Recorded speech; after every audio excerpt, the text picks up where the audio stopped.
Mary's rabbit.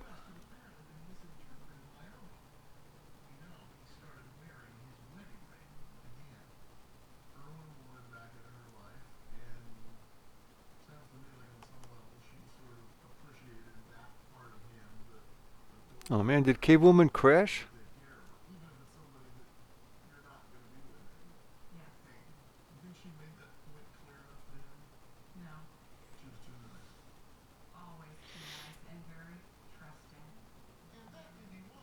Well, um, I always start these stories with a bit of a recap, so hopefully she'll be able to make it back in before I'm done with the recap. Um, like everybody, welcome uh,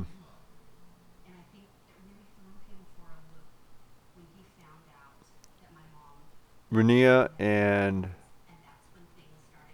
Malefa to Story Night. First time attendees.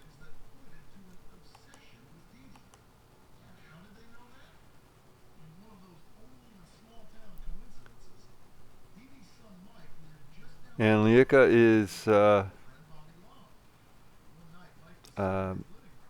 normally comes to Story Night Europe, but she's here tonight, so welcome, Lieka.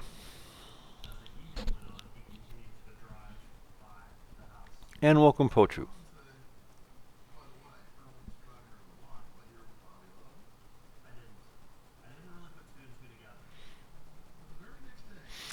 Alrighty, so tonight's story is brought to you in part by dpwr.net for the Denis dates, uruarchives.com for the surface history corresponding to the Denis dates, and the Cavernian Calendar Converter, which was written by Brett Middleton of the Fuzzy Physics Institute for converting between Denian surface time.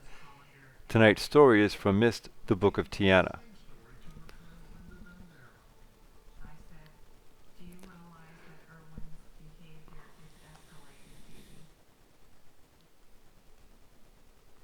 As we progressed through the stories of the kings, we saw many changes in the Denis culture. We saw an austere lifestyle that began with King Rinaref, supplanted by greed and avarice that began with King Shomat. We saw devotion to Yavo and a single faith, supplanted by diverse religions and religious beliefs numbering over 2,000, diminishing to just a handful by the end of Kareth's reign.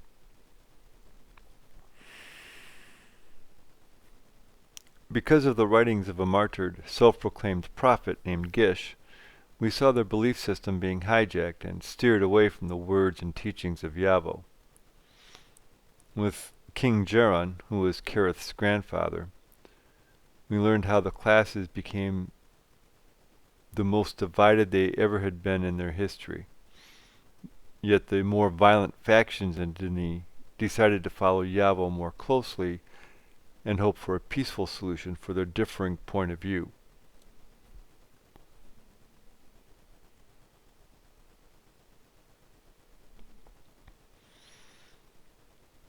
Gish's writings resulted in a conservative culture within Denis society, a culture that held the Arotanti, or outsiders, with great disdain and contempt. This general attitude among the Denis was another contributing factor in the demise of a once great empire. We also looked at the Midis War, which occurred during the early 8th millennium of Denis history, and it was a war that was, once again, started by violent factions who were vehemently against contact with the Arotanti. This prejudice, though not held with the same violent emotions, still was felt by the majority of Denis society, a society that was very ethnocentric as well as xenophobic. These feelings and opinions remained prevalent up to the fall.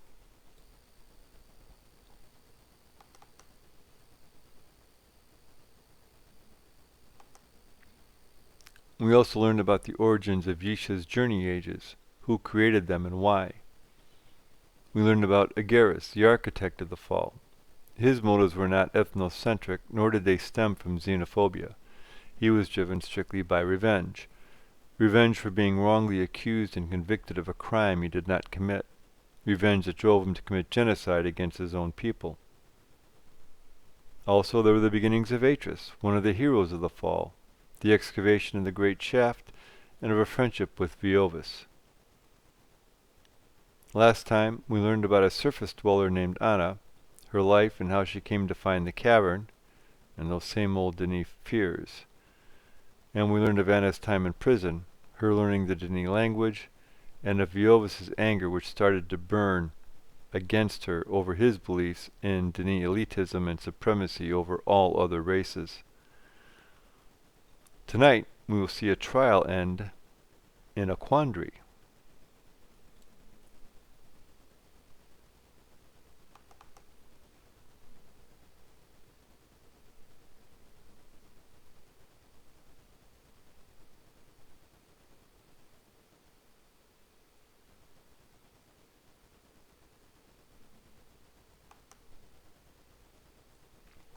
When Viovis told Atreus about the five lords' decision to have honest trial before the full council, he started down a very dark, anger-laden path.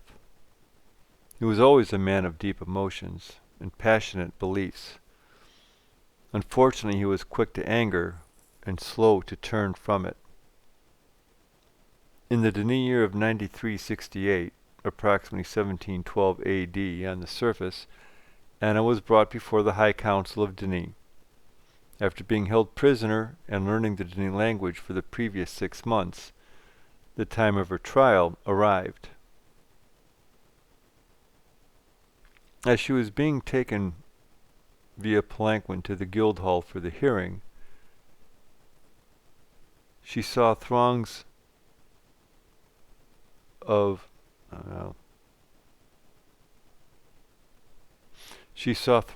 people turn out to gaze at her, to gaze at the Arotan, the outsider, with wonder and amazement,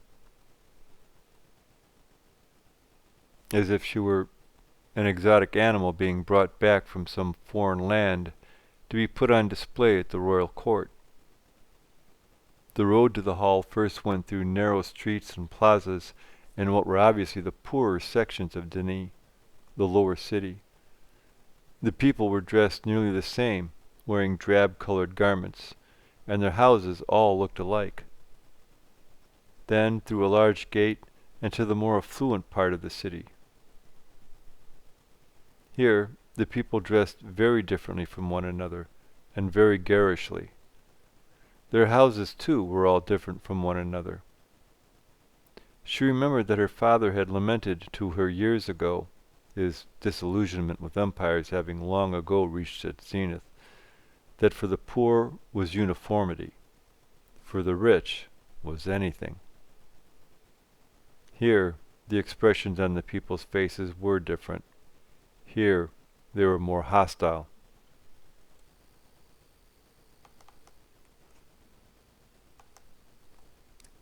Though she was about to face the full might of this small empire, she would remain herself, unbroken and unrepentant.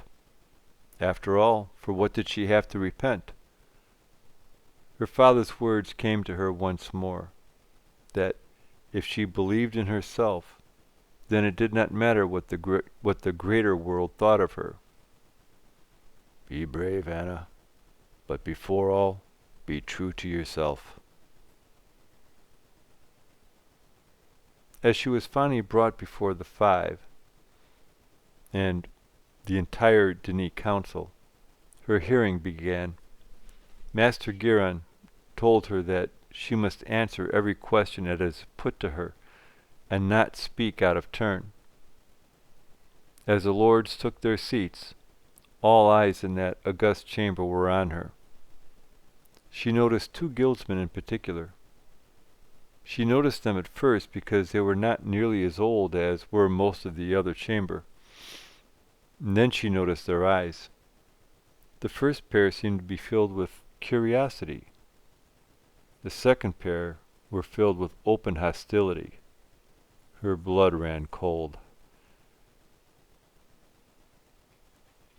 She answered their questions for nearly 5 hours, having to stand in one place while they posed one question after another. Who were your parents? What did they do for a living? What were the cities like? What was their level of technology? And finally, are all men honest? This last one was from the hostile one, Beovis.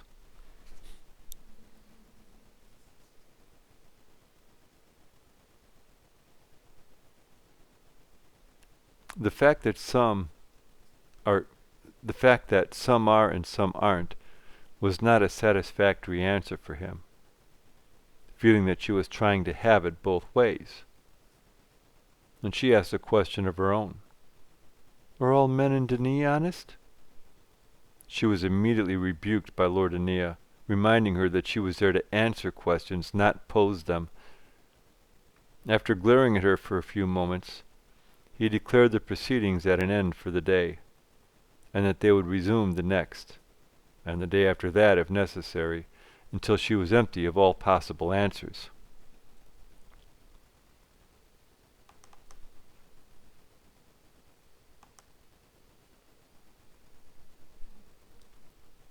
After that first day, the five gathered to discuss what would become of the girl. Lord Rahira suggested that she be placed in a prison age, a comfortable one, perhaps even one they could write just for her. Aeneas countered that it would not be a just reward for her honesty, and when he directly asked of his statement's truth to each of the other four, they used their silence to agree with him. They all agreed that she could not be allowed to return to her home, but not on what to do with her specifically. And so the five, Aeneas, the eldest and leader, Rahira, Rakeri, Beovis's father, Grand Master of the Guild of Miners, Nehir, and Sajka, the youngest and newest member, Grand Master of the Guild of Writers, agreed that she should remain in Denis until a solution could be found and debated. The latter said so with a thin-lipped, wintry smile.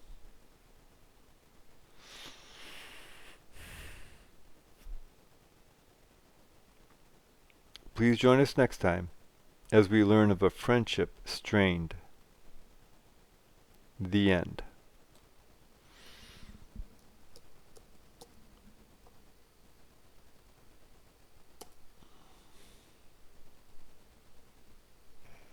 Thank you so much, Archie.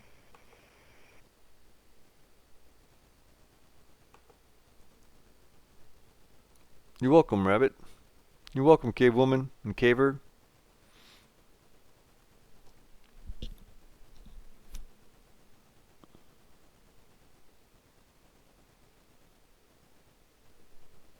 Thanks, Pochu.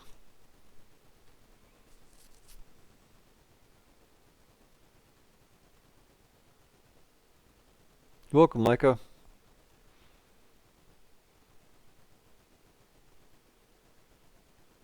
De nada, Scoo.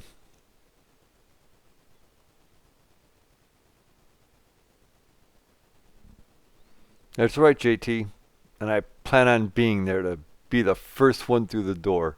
Of course, I probably won't be because I'll get hit with lag and I'll be there stuck till everybody else goes through. But hey, it's a good thought anyways.